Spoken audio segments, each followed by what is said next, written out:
Rádio Rio de Janeiro, a emissora da Fraternidade, passa a apresentar Luz na Penumbra, programa que leva ao seu coração a mensagem da doutrina espírita.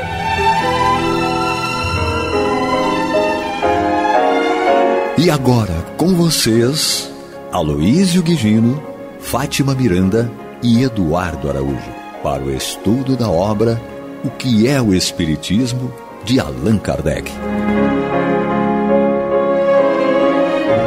Nosso abraço, amigos ouvintes da Rádio Rio de Janeiro, emissora da Fraternidade. Estamos aqui mais uma vez, eu, Aloísio, comigo, Eduardo Araújo, e ela, Maria de Fátima Miranda. Isso, essa trinca do barulho. Vamos dar prosseguimento à nossa conversa a respeito do conteúdo desse livro, O que é o Espiritismo. Estamos no capítulo 3º, estamos entrando no capítulo 3º, quando tratamos do tópico Pluralidade dos Mundos. E nós estamos no item 107.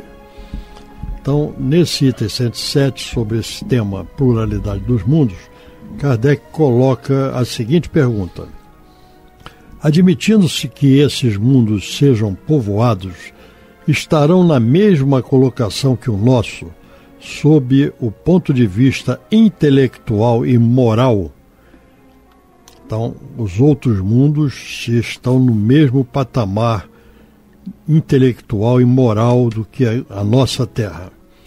E a resposta que é dada é assim: segundo o ensino dos espíritos, os mundos se acham em graus de adiantamento muito diferentes. Alguns estão no mesmo ponto que o nosso, outros são mais atrasados, sendo sua humanidade mais bruta, mais material e mais propensa ao mal. Pelo contrário, outros são muito mais adiantados moral, intelectual e fisicamente. Neles, o mal moral é desconhecido.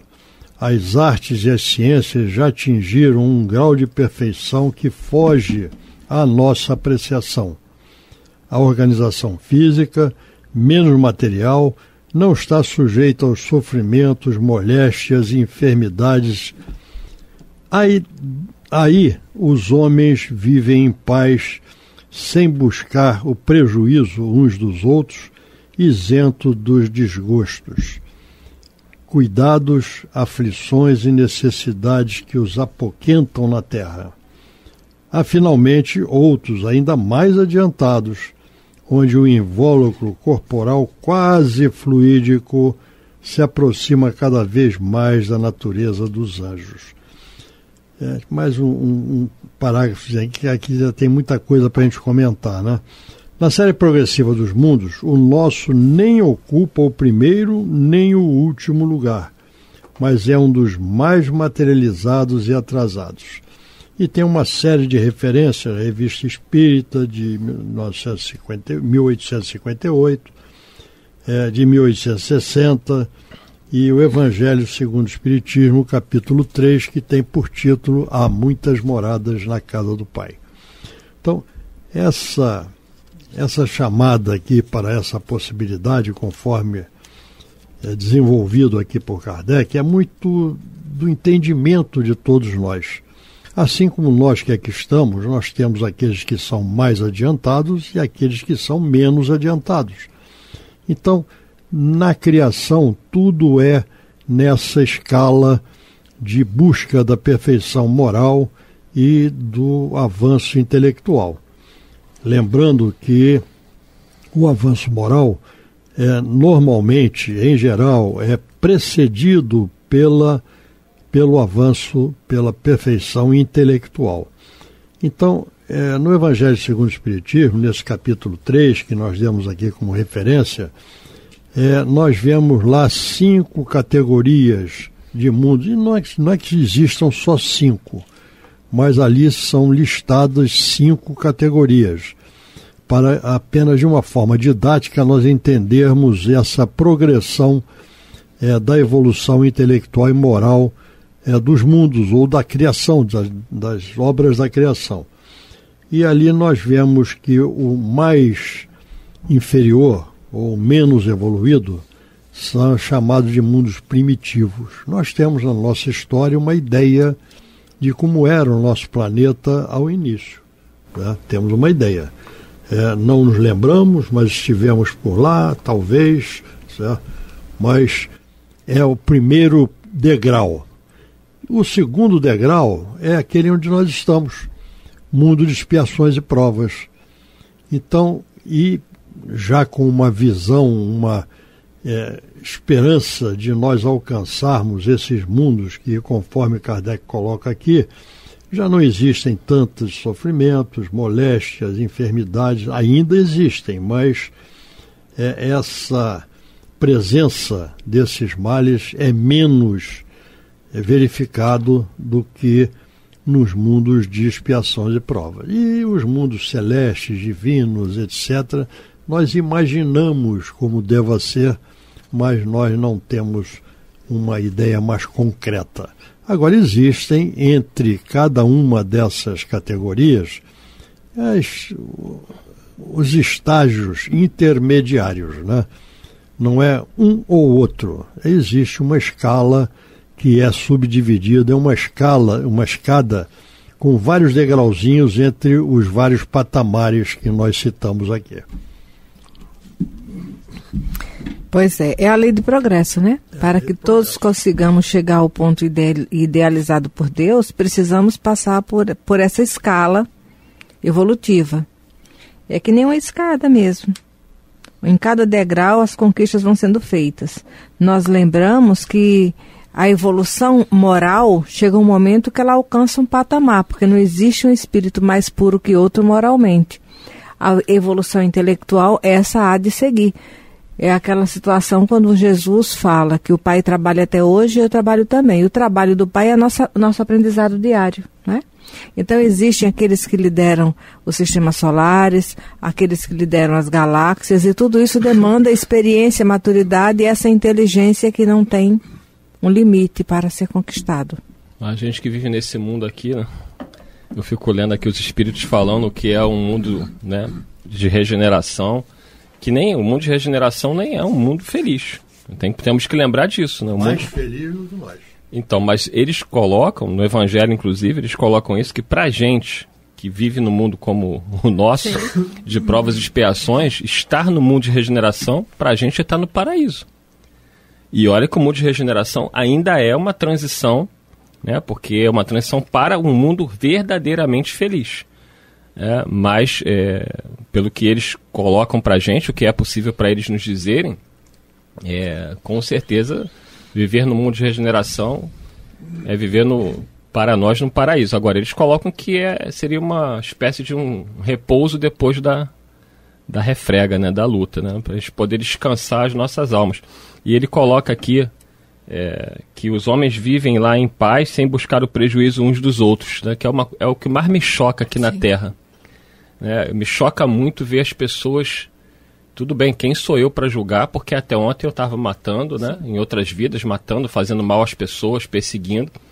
Graças a Deus, nessa encarnação, não tenho mais esse propósito de vida que muitas pessoas têm.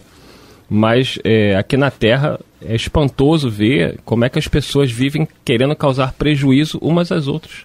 Né? Perseguir, disputas, poder. É uma ilusão completa, né? Sem contar que é um mundo onde ainda prevalece tanta violência, tanta guerra, tanto sofrimento. E nós não precisaríamos mais estar passando por isso. A humanidade terrena, ela já tem, pelo menos em nível intelectual, conhecimento e capacidade para ter um mundo melhor. Mas nós vemos no planeta, né, regiões abandonadas, como a África. Nós temos nas nossas grandes cidades as favelas, né, as comunidades carentes, vendo crianças vivendo no meio do esgoto, no meio do tráfico de drogas, a violência tomando conta das famílias, né? Muita violência dentro da família, sexual, contra crianças. Então é um mundo caótico, né? Mas não precisaria mais ser assim. Não falta dinheiro, não faltam recursos. O que falta realmente é o amor no coração do ser humano, né? Que nós ainda, infelizmente, não conquistamos. Mas os espíritos colocam, para Kardec no Livro dos Espíritos, que as duas chagas dessa humanidade é o egoísmo e o orgulho. Né? O que nos caracteriza fortemente é o egoísmo e o orgulho. E eles dizem que daí deriva todo o mal que nós vemos. Então, perfeito, no mundo de regeneração, o que nós imaginamos? Que os espíritos que habitam esses mundos, eles já têm um controle maior sobre o egoísmo e o orgulho. Eles já conseguem ter um olhar mais fraterno em relação ao próximo. Tudo é uma escala progressiva, né? É como a Miranda lembrou aqui, tá? Isso está amarrado com a lei do progresso, tá? Então, nós não sairemos da Terra para um mundo perfeito, não, absolutamente. Mas sairemos, a nossa sociedade, quando a gente fala no mundo, a gente está falando da sociedade que está ligada ao mundo, né? Porque quem evolui é a sociedade, tá? Então, a sociedade, ela vai evoluindo, alguns mais, outros menos, mas sempre com a lei do progresso funcionando e sendo aplicada. Então é muito interessante nós raciocinarmos que tudo é relativo, né? E nesse item daqui tem uma coisa que nos causa até um pouco de ansiedade, certo? Porque a gente diz que até o nosso invólucro corporal será quase fluídico, se aproximando cada vez mais da natureza dos anjos. Tá? Nós vamos chegar lá, ainda não estamos. Tu não disse que a Miranda tinha um corpo fluídico? Hein? A Miranda, você não falou que ela tinha um corpo fluídico? Não, eu não vou entrar nessa não, porque... Isso, seja inteligente, não faz isso. Foi você que falou, que ela era uma gênere. Olha...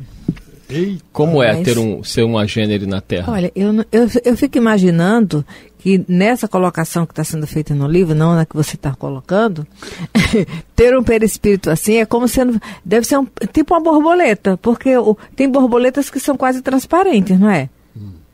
As asinhas são tão transparentes. Você vai lembrar do livro Obreiros da Vida Eterna, o Sublime Visitante, que é o capítulo... O Asclépio. 4, exatamente, que é um espírito que vive... ainda nas esferas espirituais da Terra, né, um livro do Chico Xavier, Obreiros da Vida Eterna, pelo André Luiz. E ele não tem a forma mais humana, né? Pois é. E no perispírito ele não guarda mais... É inapreciável para nós. O perispírito dele já não guarda mais o centro de força, os plexos, genésico, gástrico, né? Que está ligado a mais essa parte densa. Mas eu fico refletindo assim, que mesmo no mundo... igual ao nosso, nas esferas espirituais, cada planeta tem de tudo que Deus permite para que ele possa ter a referência. Porque o primeiro mundo que vai se transformar é o mundo mental. Então a gente fica observando, porque a regeneração da Terra não é uma responsabilidade de fora. Começa no indivíduo, começa em nosso campo mental, nas ideias que nós vamos selecionando, nos interesses, nos objetivos, nos sentimentos que nós vamos aperfeiçoando, filtrando, no controle das emoções. Porque nós vamos observar, imagina esse espírito Maria de Nazaré, que nós sabemos que não era um espírito puro quando chegou aqui. O único que tinha vestido corpo de carne na terra, espírito puro, Jesus. Mas eu fico imaginando o íntimo desse espírito. O mundo mental de um espírito como Maria de Nazaré já nos foge totalmente à compreensão.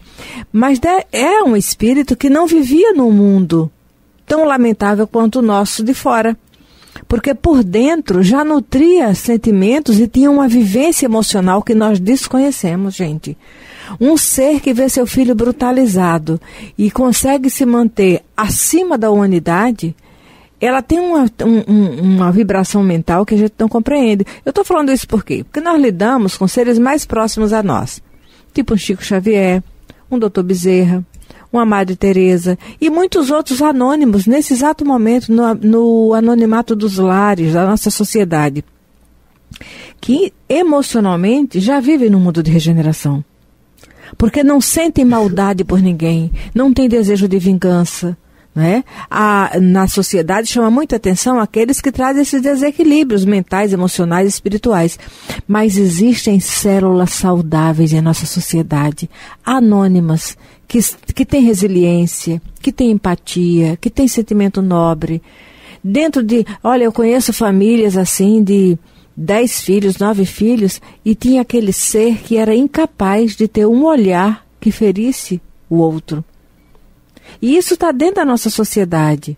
Não está em evidência, mas compõe nossa sociedade. Eu sempre lembro de falar isso para refletirmos que você que está me ouvindo, eu, Miranda, cada um de nós aqui, podemos já acessar esse mundo de regeneração com esses valores que a doutrina espírita nos traz. A nossa imperfeição ainda vai estar presente. No mundo de regeneração, Santo Agostinho fala Há Muitas Moradas na Casa do Pai, no Evangelho segundo o Espiritismo, que no mundo de regeneração o mal ainda vai estar presente, só que ele não vai predominar. Então, em nós, a maldade, ela já está perdendo espaço, quando nós começamos a frear nossos impulsos. Às vezes, no momento de crise, vem até uma ideia não muito ajustada, mas imediatamente a razão nos convida, não é mais, isso não nos pertence mais, não deve nos pertencer mais. Vamos nos educar, vamos nos frear. Isso é preparação para o mundo de regeneração em si, interiormente. A gente falava do Asclépios, né? Eu gosto sempre de dar referência, está no capítulo 3 do livro Obreiros da Vida Eterna, e só um detalhezinho que o André Luiz fala, o instrutor diz para ele o seguinte, que o Asclépios pertence a comunidades redimidas dos planos dos imortais, nas regiões mais elevadas da zona espiritual da Terra. Então ele é um espírito da Terra, ele não é um espírito muito evoluído, mas da Terra ele está nas zonas mais elevadas.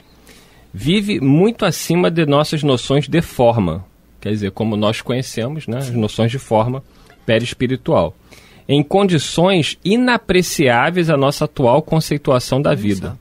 Já perdeu de todo o contato direto com a crosta terrestre e só poderia fazer-se sentir-se por lá por intermédio de enviados e missionários de grande poder. Apreciável é o sacrifício dele vindo até nós, embora a melhoria de nossa posição em relação aos homens encarnados. E aí ele diz, o André Luiz pergunta, que ele só precisa reencarnar se ele quiser de 5 a 8 séculos, até 800 anos. Mas ainda é um espírito ligado à Terra, quer dizer, ele ainda aspira o crescimento espiritual dele aí em outros planetas mais elevados. Deve estar também como missionário, né? Sim. Isso que você acabou de falar, Eduardo, traz dois aspectos aí.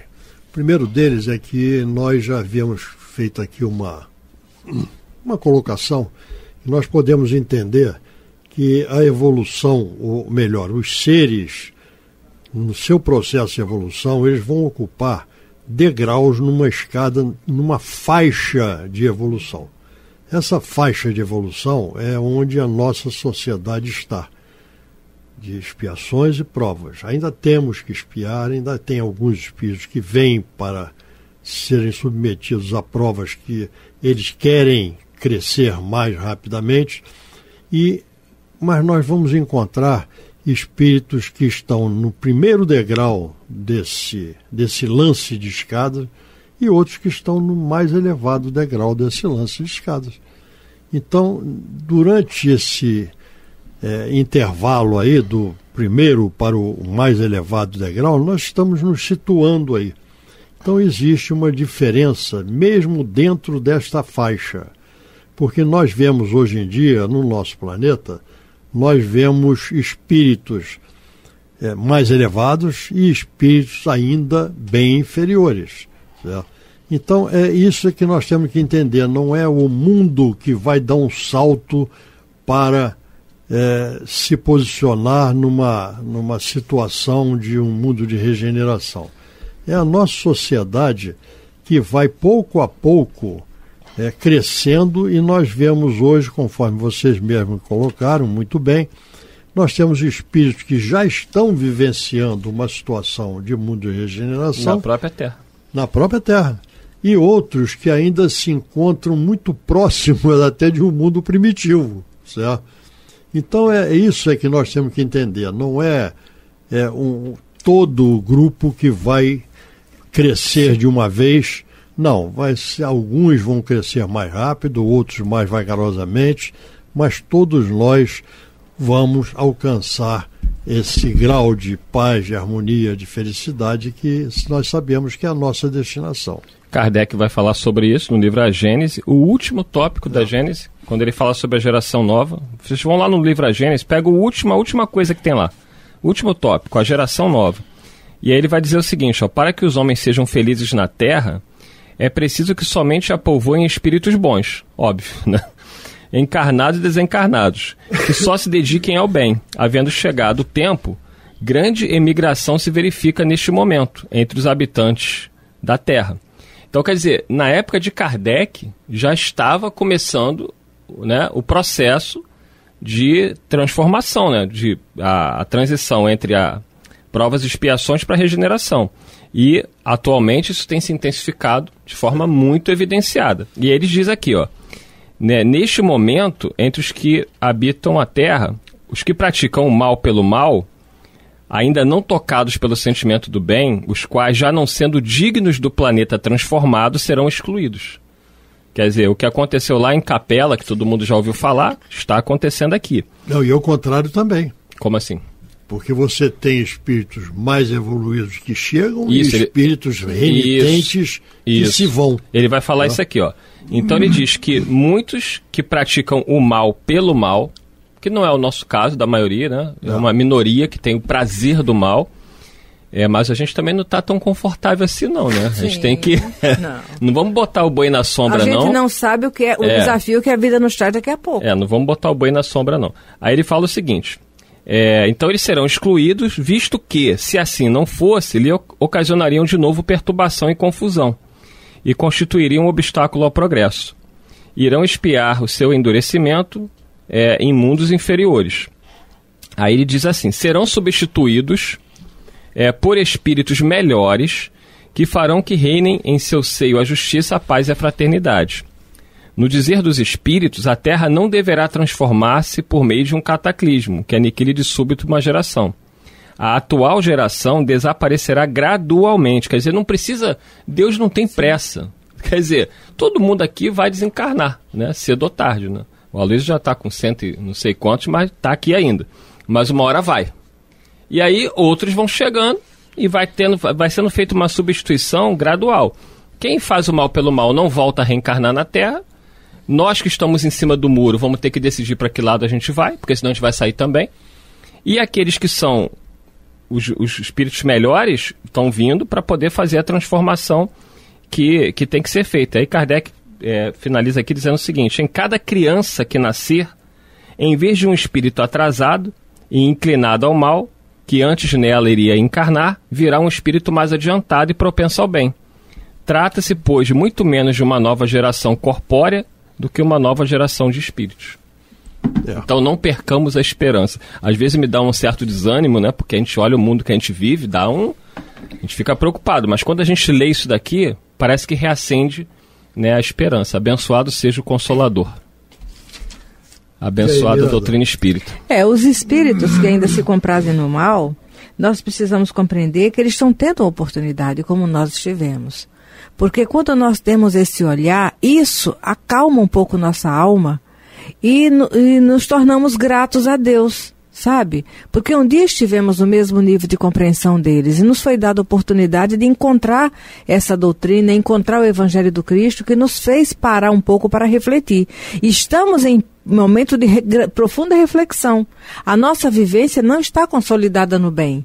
Então, quando a gente percebe essas criaturas que se locupletam no mal, é doloroso. Você vê uma criança brutalizada, um idoso brutalizado. Essa semana eu tive a oportunidade de ver uma reportagem de uma mãe em situações muito sofridas, o único filho, maltratando, ela cheia de hematoma. Eu fiquei, meu Deus, que dor para essa mãe, mas que buraco esse espírito está criando para si, esse filho.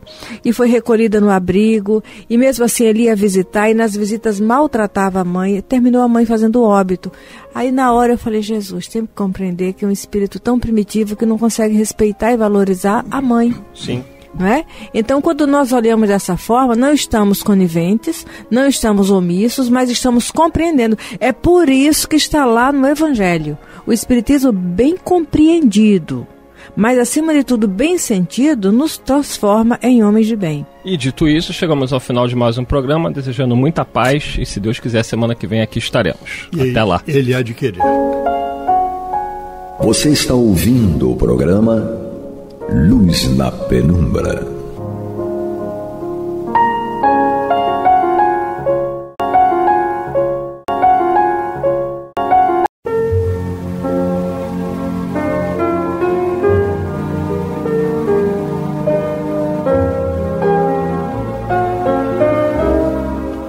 Rádio Rio de Janeiro está levando ao seu lar e ao seu coração a mensagem consoladora da doutrina espírita, através do programa Luz na Penumbra.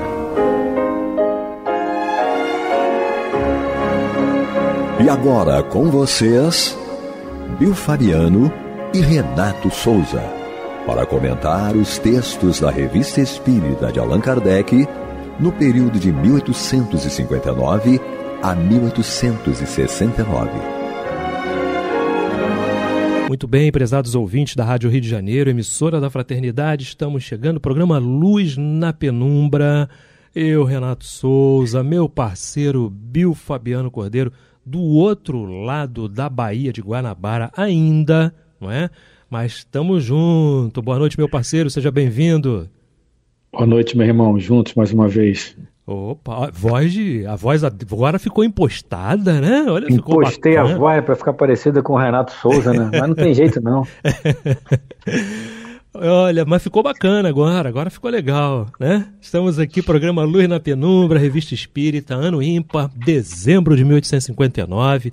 Estamos conversando aqui com, né? Olha só a nossa pretensão. Estamos conversando com o senhor Michel François. Não, é o Allan Kardec que está conversando com ele, né, Bill? Com certeza, com certeza. Nós estamos lendo... Nós somos apenas interlocutores. Pois é, nós estamos lendo a Revista Espírita e conversando sobre, não é, a conversa que ele está tendo aqui com o senhor Michel François. E aí começam todas as evocações, Bill. Eu vou ler as perguntas e deixarei as respostas por tua conta, tá bom? Ok, eis-me aqui. 2.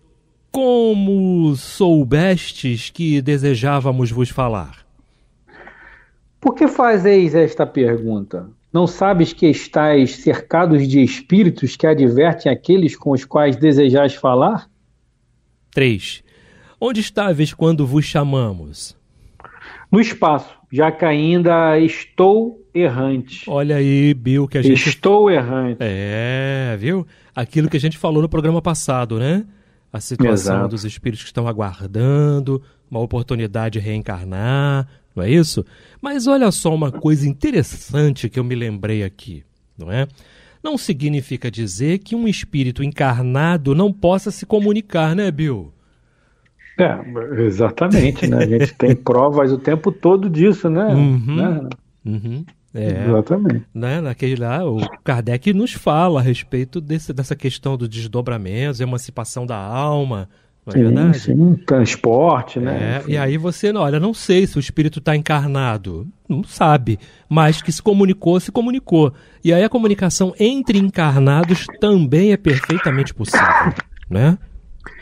E a gente já passou, agora eu não vou lembrar qual mês, né, da Revista Espírita, a gente já falou sobre isso, né, de encontros com espíritos que estavam se teletransportando de uma região para outra, né, a gente já falou sobre isso no próprio estudo da Revista Espírita, sim. Pois é, então vamos nós, né? Número 4, estás surpreso por vos encontrar no meio de pessoas vivas? De forma alguma, encontro-me no meio de muitas. 5. Vos lembrais de vossa existência em 1697, sob Luís XIV, né? Quando eres ferrador? Muito confusamente. 6. Vos lembrais da revelação que quererias fazer ao rei? Lembro-me de que devia fazer-lhe uma revelação. Então vamos lá. 7. Essa revelação a fizestes? Sim. 8. Dissestes que um espectro vos aparecera e vos ordenara ir revelar certas coisas ao rei. Quem era esse espectro? Era o seu irmão. 9. Podeis o nomear? Não me compreenderias. 10. Esse homem era designado sob o nome de Máscara de Ferro? Sim. 11. Agora que estamos bem longe daquele tempo, poderias nos dizer qual era o assunto dessa revelação? Era exatamente informá-lo de sua morte. 12. A morte de quem? era de seu irmão? Ora, evidentemente, né? Engraçado que ele fala máscara de ferro, né, Bill? E lembrou o quê, hein? Lembrei do Divaldo, né? Te lembra logo do Divaldo. Pois é, né? Pois é. Mas, olha, naquela época, né? Era comum, né? Medieval, comum, né? Era comum. Exato. Até guerreiros e tudo mais, enfim, as pessoas usarem máscara de ferro, armaduras, etc. Era uma forma de punição também, usar aquela máscara de ferro e tudo mais. Né? Enfim, tem várias coisas atreladas a isso, não é? Sim. E não significa dizer aqui que era o máscara de ferro do Divaldo, tá? Não. Não necessariamente. Provavelmente não é. Sim, com certeza. Bom, então vamos lá, número 13, né? Que impressão vossa revelação teve sobre o rei? Bom, foi um misto de tristeza e satisfação. Aliás, isto ficou provado pela maneira por que me tratou. 14. Como vos tratou? Com bondade e afabilidade. 15. Se diz que coisa semelhante aconteceu com Luís XVIII, sabeis se isso é verdade? Creio ter havido alguma coisa parecida, mas não estou bem informado sobre. 16. Por que esse espírito vos escolheu para essa missão? Vós, um homem obscuro, antes que um personagem da corte que se aproximasse do rei mais facilmente? Fui encontrado em seu caminho, dotado da faculdade que ele queria encontrar e que era necessária, e também porque um personagem da corte não seria aceito como revelador. Pensariam que tivesse sido informado por outros meios. É interessante, né? E aí a gente não pode subestimar, né, Bill? A gente subestima muito, né? A espiritualidade sabe o que faz, em quem vai, quem é, por que esse, por que aquele, né? Não poderia ter sido isso ou aquilo, não. Eles sabem direitinho como é que as coisas funcionam, não é? Seria imparcial, né? A opinião dele ou a impressão dele seria imparcial, ao passo que se fosse alguém da própria corte, né, poderia ser de alguma forma influenciado ali, né? E é aquilo que você falou, né? Até trazendo para o nosso dia a dia aqui, a gente você falou, não sabe com quem a gente está falando, alguma coisa assim, né? Exato. A gente não conhece, né? Porque a gente ali no trato, está numa corrente de desobsessão, por exemplo, dialogando ou doutrinando, dependendo da casa espírita, né? Lá no Bezerra a gente fala doutrinador, em outras casas fala dialogador, mas não importa a nomenclatura, não importa que a gente está conversando ali com o espírito. Você não sabe de onde vem aquele espírito, né? O que ele sabe, o que ele tem de experiência adquirida. Aí você, doutrinador, dialogador, você se coloca ali na posição do salvador da pátria do cara, né? Sim. A gente tem que ter muito cuidado, né? E eu, Renato, a gente já é cascudo o suficiente para entender isso, que, cara, não dá para você querer, e isso aí eu falo com maior tranquilidade, porque a gente ainda tem muito orgulho dentro de nós, né, Renato? Sim. Todo mundo, todos nós, não tem essa. Mas o Bill tá falando isso, mas eu não sou. Só o fato de você achar que não é, porque já é, né? Enfim. Porque, Perfeito. Pô, eu não sou orgulhoso não, já está sendo orgulhoso. É o que o Chico falava da humildade, né? Humilde nem sabe que é humilde. Sim. Humilde simplesmente é. O Chico falava, pois aquele que levanta a bandeira da humildade já não está sendo humilde. Né? Então é a mesma coisa. A pessoa que está lutando contra o orgulho, ela recebe aquela informação e tenta utilizar de forma de que faça algum efeito na mudança dela, na vida dela. Só que ainda é complicado para a gente, né? Aceitar, acatar, isso ainda faz parte do nosso orgulho, da nossa vaidade. Então, quando você se coloca na posição de um cara superior ao espírito, meu amigo, você está lascado, né? Porque o espírito te conhece. Né? O espírito sabe o que você está pensando, ele pode até não estar acompanhando o teu dia a dia ali, porque às vezes não interessa a ele o teu dia a dia, interessa a ele e a pessoa que ele está perseguindo, né? Mas ele facilmente, né, Renato, ele tira o teu raio-x na hora, ele vê o teu ponto ali nevrálgico da tua alma e fala, opa, é isso aí mesmo? Então vamos testar você. E aí, cara, pode até passar a te perseguir daquele momento, dependendo da tua postura como doutrinador ou dialogador, né? Então a gente tem que ter muito trato para lidar com esses espíritos, sempre olhando de frente a frente com ele. Não achando que você está olhando de cima para baixo, não, que não é o caminho, né, Renatão? Não, claro. E eles sempre agem de forma cirúrgica, né, Bill? Exato. Cirúrgica, né? Então. E aí a última pergunta, a 17, né? Qual foi o objetivo dessa revelação, uma vez que o rei seria necessariamente informado da morte de seu irmão, antes de informado por vós? Bom, era fazendo refletir sobre a vida futura e sobre a sorte a que se expunha e que de fato se expôs. Seu fim foi maculado por ações com as quais julgava garantir um futuro que aquela revelação poderia tornar melhor. Sim, ok, beleza, fechou aqui a comunicação do senhor Michel François, né? Então, e aí vamos fechou um capítulo também, né? Fechamos um capítulo. Conversas familiares, né? Isso, vamos entrar agora nas comunicações espontâneas, né? Obtidas nas sessões da sociedade. E aí vem várias comunicações aqui, enfim, bacana, viu? Bastante relatos importantes aqui, né, Bill? Sim, muita coisa. Vicente de Paulo, Júlio César, Lucas. Sem dúvida. Muita gente. Estamos no programa Luz na Penumbra, Revista Espírita, Ano Ímpar. Eu, Renato Souza, Bill Fabiano Cordeiro. A gente conversando aqui sobre dezembro de 1859. Vamos entrar num novo título agora, né? Num novo capítulo, tá? Em 30 de setembro de 1859, médium Sr. R. É isso? Exato. Então vamos nós aqui, Bill, vai dizendo assim, amai-vos uns aos outros, eis toda a lei divina pela qual Deus cria sem descanso e governa os mundos. Bacana, Bill, ele já começar um relato lembrando do Evangelho, né? Pô, já começa com o pé na porta, né? Já começa com o pé na porta, né? Porque é o maior ensinamento do Cristo, né? Tudo o que Jesus nos ensinou, todas as leis, todos os profetas, tudo se resume nisso.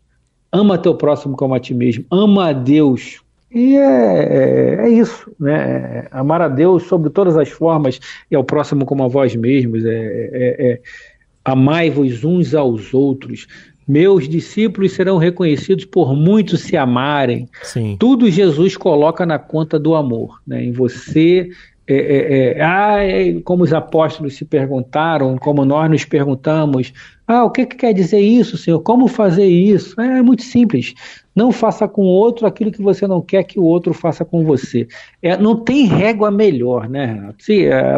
Logicamente a gente vai ficar se discutindo o que seria, o que Jesus deixou. Cara, não tem. É uma síntese perfeita essa explicação, essa tradução de Jesus, né? O que é amar o próximo? Exato. É não fazer com ele aquilo que você não quer que faça com você. Cara, isso aí Jesus realmente é um espírito que não tem o que... É o que Kardec fala lá na introdução do Evangelho, né? Você pode contestar tudo de Jesus, a forma quando fala dele, os milagres, tudo mais. Mas o ensinamento moral do Cristo é incontestável, né, Renato? Perfeito. Ele resumiu tudo, né, Bill? Resumiu tudo e até hoje a gente ainda está batendo cabeça aí, tentando fazer, né? Mas vamos exatamente, lá. Resume toda a lei e os profetas. Amai a Deus sobre todas as coisas e o próximo como a ti mesmo. Acabou. Simples assim. Não é? E aí conseguirás. Não é? E aí vem aquela máxima, né? Não está longe, né, do reino. E aí quanto mais próximo, quanto mais você pratica, mais próximo do reino você fica, né? Com certeza. E aí, exatamente. Continua dizendo assim: o amor é a lei de atração para os seres vivos organizados. A atração é a lei de amor para a matéria inorgânica. Vamos repetir, Bill, isso aqui? Vamos lá. Olha, o amor é a lei de atração para os seres vivos organizados. Tá, deu para entender, não é? Que deveria ser em todas as sociedades, e aí a gente fala o seguinte, olha, em todos os países deveriam existir a lei do amor, a união pelo amor, não importa se você está aqui, está na Austrália, não é? Se é, enfim, se é Israel, se é Palestina, enfim, mas deveria ser a lei do amor, perfeito? Não é assim que a gente deve compreender, né? Então, sim, e aí ele bota um ponto e vírgula e diz assim: a atração é a lei de amor para a matéria inorgânica. E aí ele vem falar de um sentimento que une pelos laços de relações sentimentais, enfim, e aí amorosas, etc. e tudo mais. É bacana o que ele coloca, né? Aquilo que não é palpável, né? Sim, sim. É inorgânico, não é palpável, né? Sim, você sim. simplesmente sente, né, Renato? Você sente aquilo ali. Exato. Você vibra aquilo ali. Né? Perfeito. Bacana, né, o que ele coloca. Então vamos lá. E não poderia ser diferente, né? Logo daqui a pouco a gente vai dizer quem é que está falando sobre isso. Não esqueçais jamais que o Espírito, qualquer que seja o grau de seu adiantamento, sua situação, como reencarnação ou erraticidade, está sempre colocado entre um superior que o guia e aperfeiçoa, e o inferior perante o qual tem os mesmos deveres a cumprir. Sede, pois, caridosos, não só desta caridade que vos leva a tirar de vossa bolsa o óbolo que dás, né, friamente àquele que ousa vos pedir, mas ide ao encontro das misérias ocultas. Sede indulgentes como os defeitos de vossos semelhantes. Em lugar de desprezar a ignorância e o vício, os instrui e os moralizai. E sede mesmo diante dos seres mais infinitos da criação, e tereis obedecido às leis de Deus. Vicente de Paulo. Em 4 parágrafos, ele fala o que a gente deve fazer, né, Bill? Isso é a Revista Espírita mesmo, não é o Evangelho não, segundo o Espiritismo? Tá parecendo seu Evangelho, né? Então. É sensacional, né, cara? Não teria como a gente esperar outra coisa de um espírito desse quilate, desse naipe, né? Exato. É real compreensão, obviamente, a gente entende isso, né? Que ele já atingiu esse nível, né, real de compreensão do que o Jesus nos ensinou, né? E ele aplica, né? Não seria diferente.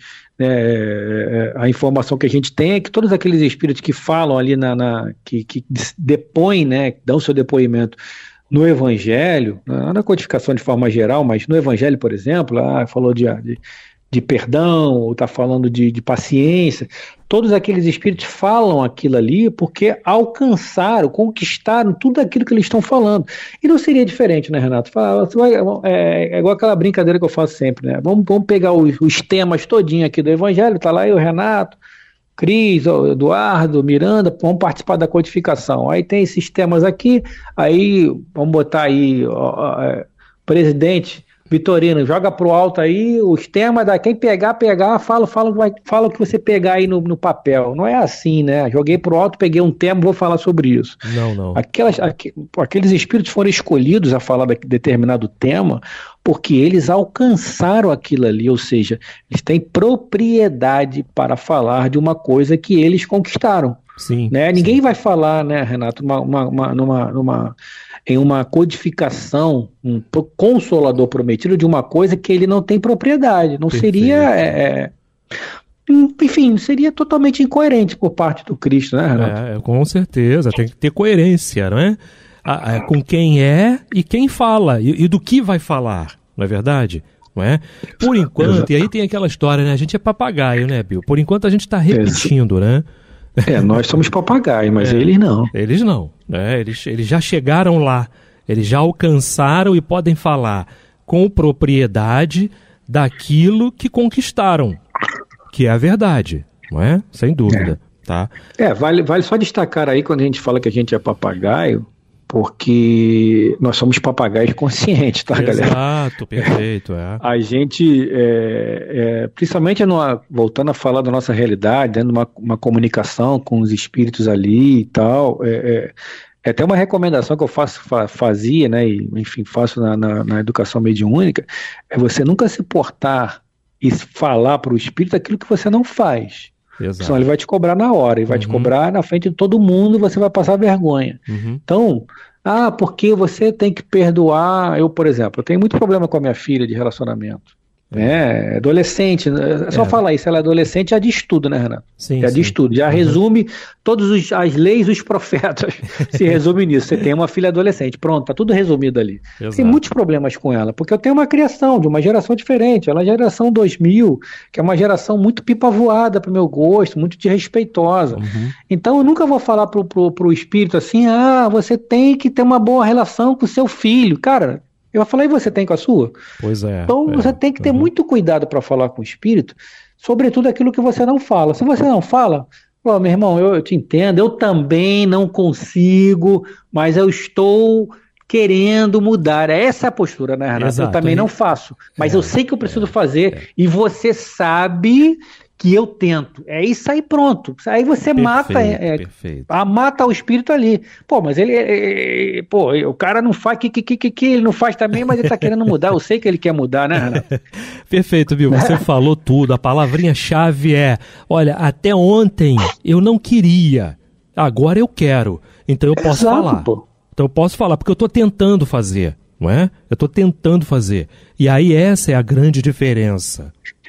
Né? Essa é a grande diferença, com certeza. Eu lembrei até, perdão, Renato, li Chico, né? O Chico que falava, né, sobre até esse processo de obsessão, ele falava, eu ainda estou muito longe de ser o que eu quero. Exato. Mas eu já não sou mais aquele que eu era, que eu fui. Perfeito, não somos mais homens de Neandertal, nós falamos no programa passado. Não somos programa mais. Passado, é isso aí, Renato. Né? Já mudou, não é mais aquilo. Nossos pensamentos já são outros. Eu já sei a gravidade de certos pensamentos e de certas atitudes. Estou trabalhando para correr disso, para me desvencilhar disso, não é? E aí sim, como é que faz esse trabalho? É estudando, é palestrando, é exercendo atividade mediúnica, estando, né, ali, né, em conformidade com o Evangelho e tudo mais, né? Com certeza. Exato.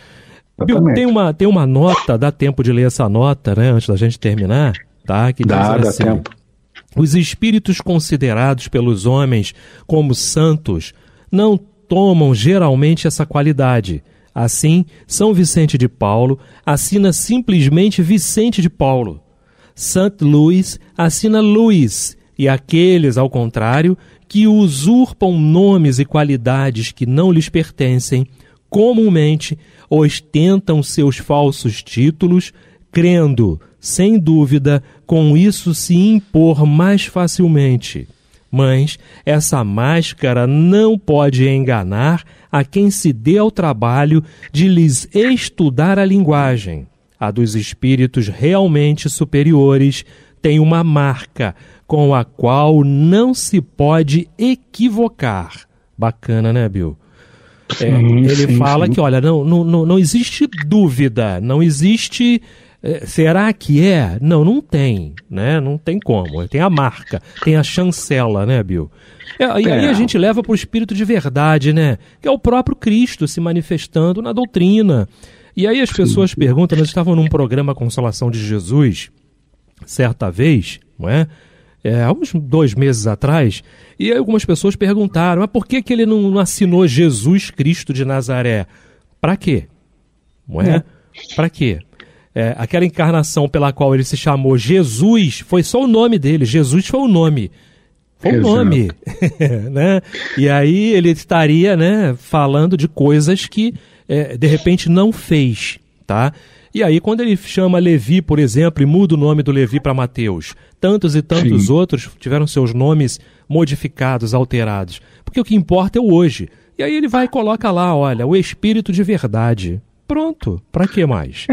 Se fosse necessário se apresentar como, se apresentaria. Sim. Não achou necessário, ok, a gente vai contestar. Você lembrou aí a mudança de nome, como foi com Saulo, né? Exato. Como foi com Pedro, né? E tantos outros aí. Acho que o único mais assim que a gente conhece que não mudou foi Francisco, né? De Bernardone para Francisco de Assis, né? Mas é uma questão de... eu acho que a gente tem que ter cuidado, né? Que está chegando já ao final aí, porque Kardec nos convida ou melhor, São João nos convida a experimentar se os espíritos são de Deus. Sim. E Kardec nos alerta também para que a gente, Kardec não, Erasto, duvide de 10 verdades, mas não crê num embuste sequer. Então Perfeito. Experimentar mesmo. Não é porque assinou por nome tal que a gente vai acreditar. Não, vamos experimentar se o espírito é realmente, porque ele não vai ter problema nenhum em ser experimentado. Perfeito. Já ao contrário, não, vai ficar impaciente, vai ficar com raiva, né? Enfim, é isso, meu parceiro. Chegamos ao final de mais um programa Luz na Penumbra. Sexta-feira que vem a gente está de volta. Muita paz a todos. Bill, abraço, obrigado, valeu. Muita paz, boa noite.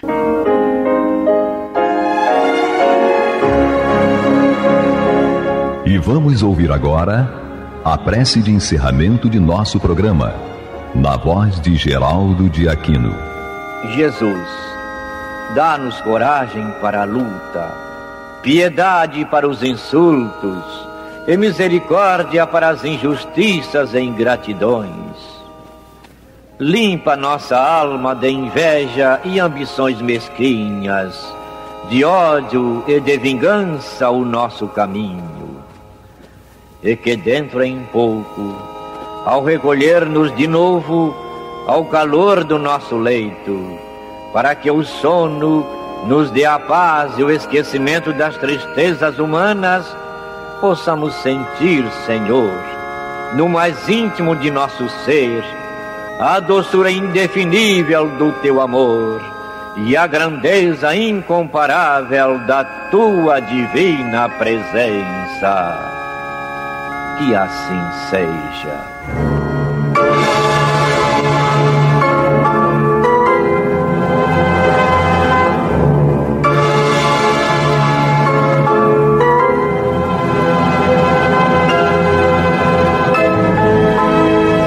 Acabamos de apresentar o programa Luz na Penumbra, que voltará a ser apresentado na próxima segunda-feira, às 21 horas, nesta emissora.